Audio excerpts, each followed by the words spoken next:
So after 4 years now you come back to Kenya? After 5 years, actually. 5 years. An honors degree, as I told you, it's like a master's degree. It's the Scottish system. Even today, it's the same system. I came back and joined the civil service. My first appointment was as community development officer. Okay. I served in the field for 3 years. Which years were this? 56, 57, no, 4 years, up to 59. Up to 59. That's when I got a Fulbright scholarship. You know what a Fulbright scholarship is? No. It's an exclusive a very exclusive scholarship which pays for all your expenses. You know, everything. And when you get to the US, you get an apartment. So it's a prestigious scholarship, you know. So I got a Fulbright scholarship, enabling me to study for a master's degree. I went to New York University. Okay. When you had come back from India and you had started working in the civil service, what were some of the jobs you were doing? Or I was a full officer. Actually, I was. And when it came to that, we were moving towards independence, you know. And I was one of the few full officers. By that I mean, I was regarded just like a European officer. Oh. Accommodation, everything, like a European officer. The only difference was salary. Okay. Although we were doing the same jobs, the terms of service were different. If you don't mind sharing, how much was your salary at that time? You were paid much less than a European. They were given overseas leave, you were not. They got children's education, you did not get it, etc. But accommodation, same classification of housing, same facilities, but salary, no. So after that is when you got the scholarship now to go to New York. I got a scholarship. When I got back, I was posted to what they call Jean School Kabete. That's where they trained. It was before the Kenyan School of Administration. That's where they trained senior officers, you know. I was posted there. And while there, I got a job with the East African Community. Did you hear about East African Community? No, the EAC. Yes. East African Community combined Kenya, Uganda, and Tanzania with common services, such as airways, railways, harbors, etc. These were all common, even currency. It was known as the East African Common, it was actually known as the East African Common Services Organization. This was the habitat of the East African Community. Okay, and this is after you came back from New York? Yes. Okay. No, I worked. Before you went or after? I worked at Kabete. I was posted to Kabete. Jean School Kabete, it was known as.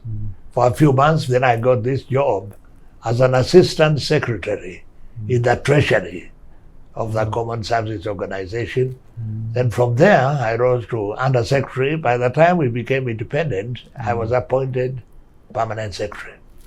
Okay, so let us now go through that experience of now getting independence. Yes. A few years, maybe from 1960, as you were expecting independence, how was that mood in the country? The mood was very expectant, really. People were in very high spirits because they actually believed that they could become independent. And indeed, we did become independent. I should say that when I was appointed as the permanent secretary, I was the first director of personnel management in the office of the president, equivalent to a permanent secretary, but specializing in personnel management. And I had the responsibility of Africanizing the civil service. That was my job. It was not an easy job at all, because expatriates believed they were here to stay.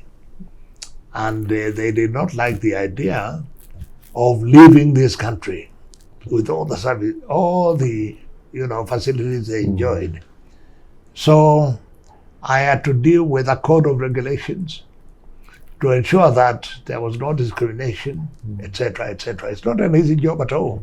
But I had full support of the president, and that emboldened me. But I can assure you it was not easy. People would come to your office and cry, "Don't let me go, let me stay." And you say, "No, it's a government regulation, you have to leave." So I was in charge of africanization. So the change into africanization, it was a slow phase over, not direct. The way we see independence in 1963. Oh, this was quick. It was quick? Oh, yes. Within 2 years, we had Africanized. Oh. Yeah. So did you Africanize before which independence or after? No. After. After. This was after independence. Okay. As I told you, I was the first African to do that job. And that was my responsibility. So towards independence, with the Mau Mau, the fighting for a revolution, how was that experience? That was a very bad experience, actually, because like many good movements, the Mau Mau started well, fighting for independence, but it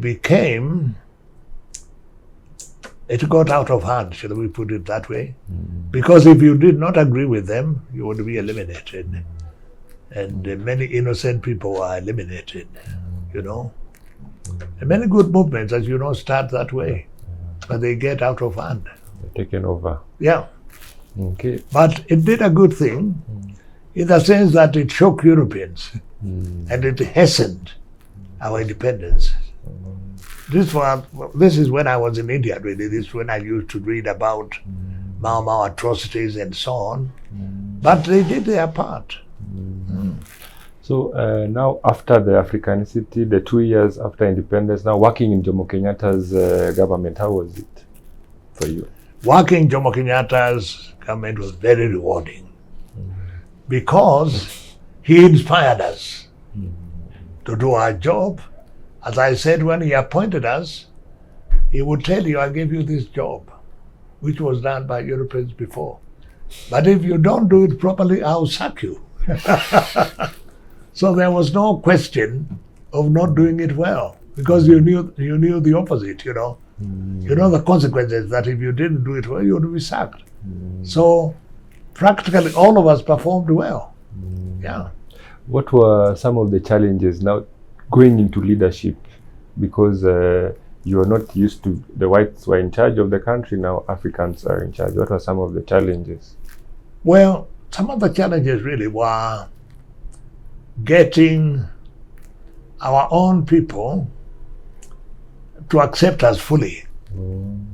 If you are in charge of a department, some people would still not believe that you would perform as well as the Europeans were doing. This is what we call the colonial mentality. The colonial mentality does not disappear overnight. It's a process. It takes time, for people to feel that they are truly self-governing and that the officer who is an African can do as good a job as a European, if not better. So we went through that phase, but it did not last very long because we proved that we could do our jobs. But all of us, without exception, worked very hard, I can tell you that. Some officers used to work on Sundays to clear their files. They had a heap of files. Why? Because we were not as experienced as the expatriates. Even with the education, you need experience, So when we interview people, we find out about their education and their experience. We did not have experience, but we gained it quickly, par force majeure. What was the kind of leadership for Jomo Kenyatta? Mzee Jomo Kenyatta. What was this kind Kenyatta was a very good leader. He would give you a job and tell you, "I'll give you this job. I want you to do it, and if you don't do it, I will sack you." And he would not interfere with you. He would allow you room to do your job. Yeah. Okay. So how many years did you work in his government? I worked in government until the end of 1969. I asked for early retirement. I'll tell you, since we took over from expatriates at a young age, the government introduced a new regulation whereby those of us who are on super scale, as we called it, super scale meant there were no increments after that. It was a fixed salary and there were no increments. So if you are on super scale, you could either serve the government for 10 years or attain the age of 40, whichever was earlier, and then you could get early retirement if you requested for it. And I opted to retire under that rule. And after retirement, I joined an international company known as Agence Maritime Internationale. It was a clearing and forwarding company of a shipping company known as CMB, Compagnie Maritime Belge. Have you ever heard about it? No. It's the largest, one of the largest European shipping companies, really. It's known as CMB. You never heard about CMB?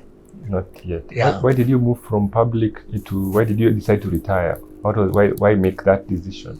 Why did you make that decision? Terms and the conditions of service. Because of the increment, the super... Oh, even from super scale, I told you from super scale the salary was fixed. Yeah. I got maybe several times what I was earning. I got very good terms. Oh. And I was employed as an expatriate. Oh.